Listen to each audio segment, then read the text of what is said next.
Salut fils et filles du Dieu très haut. Nous sommes la gloire de Dieu en Jésus-Christ. Dieu nous aime. Dieu est bon. Dieu est fidèle. Il est saint. Il est glorieux. Il est magnifique. Il n'y a pas plus grand que lui. Il n'y a pas plus saint que lui. Il n'y a pas plus glorieux que lui. Notre Père d'amour, notre Père fidèle, il nous aime tellement.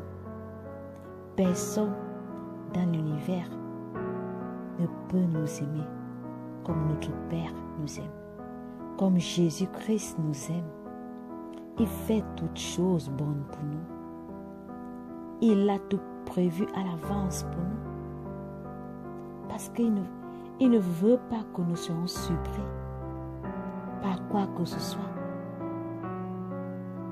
Mais il veut nous émerveiller à chaque instant de nos vies par ses prodiges, par ses promesses, par ses miracles. S'il nous a fait le plus grand don qui existe, donner son Fils, Dieu, l'Éternel, le Tout-Puissant, le Créateur, son Fils unique, il l'a donné pour l'humanité. Que ne nous donnera-t-il pas s'il nous a donné son trésor, son bien le plus précieux, Jésus-Christ? Bien-aimés, nous arrive-t-il parfois un instant d'admirer, de glorifier, de magnifier ce Père pour tout ce qu'il a fait pour nous, pour tout ce qu'il fait pour nous et qu'il continue à faire pour nous, au-delà de nos pensées, de nos attentes. Il fait toujours pour nous, au-delà de ce que nous pouvons attendre, au-delà de ce que nous pouvons penser. Il est tellement amour, il est tellement bon, tellement patient avec nous, dans nos faiblesses, nos manquements, notre ignorance. Il est là, il veille. Il nous tient par la main. Il nous console, il nous conduit. Il est là, il ne nous abandonne pas. Il veille à ce que nous marchions, à ce que tous soient sauvés. Parce qu'il n'est pas venu pour certains, il est venu pour l'humanité.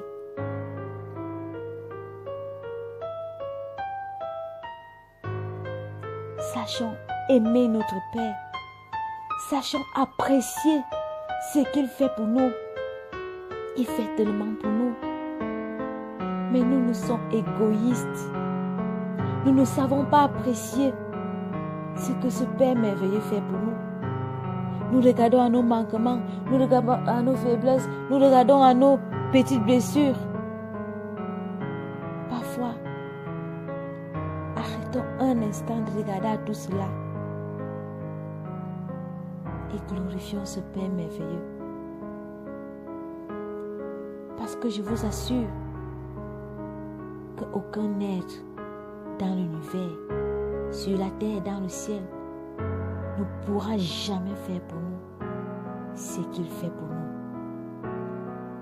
Alors, arrêtons de nous faire du mal, de le blesser, de le heurter par nos comportements, par nos caractères, par notre désobéissance, par nos rivalités entre frères. Comment, étant tous fils et filles du Dieu très haut, il y a des disputes, il y a des querelles, il y a des divisions à cause des religions que les hommes ont créées, à cause des différentes congrégations. Si le Seigneur a mis un berger devant toi qui te conduit, cela ne veut pas dire que le berger d'une autre congrégation, tu ne dois pas l'aimer. C'est aussi un enfant de Dieu, c'est aussi un fils, une fille du Dieu très haut. Nous avons le même Père, nous avons le même Seigneur, nous avons le même Sauveur qui est Jésus-Christ, qui est venu mourir pour l'humanité. Aucun serviteur, aucun dirigeant d'une église, d'une assemblée, d'une religion n'a sauvé même sa propre vie. Pourquoi ces vaines disputes, ces vaines querelles pour des religions, pour des créations? Pourquoi cela, frère? Pourquoi cela, bien-aimé? Alors que nous sommes tous des frères, nous sommes tous fils et filles du Dieu très haut. Le Seigneur Jésus nous a demandé que nous soyons un, comme lui et le Père sont un. Au ciel, où lorsqu'il y aura l'enlèvement, il n'y aura pas l'enlèvement des catholiques, l'enlèvement des pentecôtistes, l'enlèvement des baptistes, l'enlèvement d'un tel ministère ou tel autre ministère. Non, il y aura l'enlèvement des fils et filles du Dieu très haut. Galates 3, du verset 26 à 29, il est dit: car vous êtes tous fils de Dieu par la foi en Jésus-Christ. Vous tous qui avez été baptisés en Christ, vous avez revêtu Christ. Il n'y a plus ni juif, ni grec. Il n'y a plus ni esclave, ni libre. Il n'y a plus ni homme, ni femme. Car tous, vous êtes un en Jésus-Christ. Et si vous êtes en Christ, vous êtes dans la postérité d'Abraham, héritier selon la promesse. Alors, bien-aimés, dans ce passage, je n'ai pas suivi que vous êtes pentecôtiste, vous êtes catholique, vous êtes protestant, vous êtes luthérien, vous êtes baptiste. Non, on a dit nous sommes tous en Christ. Nous sommes tous fils de Dieu. Alors, pourquoi laisser les divisions des religions, des congrégations, des ministères nous séparer, alors que nous sommes tous frères d'un seul Père? Jésus-Christ a partagé, il a laissé, il a ôté son titre de fils unique pour nous faire partager sa gloire, son royaume, son héritage avec lui. Pourquoi nous, qui sommes encore sur terre, nous créons des divisions inutiles qui ne nous bénissent pas? Cela ne date pas d'aujourd'hui. Même du temps des apôtres, il y avait déjà ces querelles au milieu d'eux. Dans 1 Corinthiens 3, à partir du verset 5,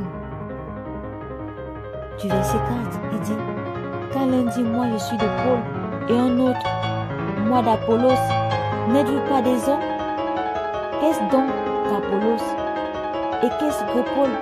Des serviteurs par le moyen desquels vous avez cru, selon que le Seigneur l'a donné à chacun. J'ai planté, Apollos a arrosé, mais Dieu fait croître. Pourquoi tant de divisions, tant de haine pour des religions qui ne nous ont pas sauvés? Nous sommes un en Jésus-Christ. Que les religions, les congrégations, les ministères, les nations ne nous séparent pas. Parce qu'au ciel, nous serons un seul peuple, une seule nation, parlant une seule langue, conduit par le Saint-Esprit. Soyons abondamment bénis. Que toute la gloire, l'honneur revienne à notre Seigneur Jésus-Christ.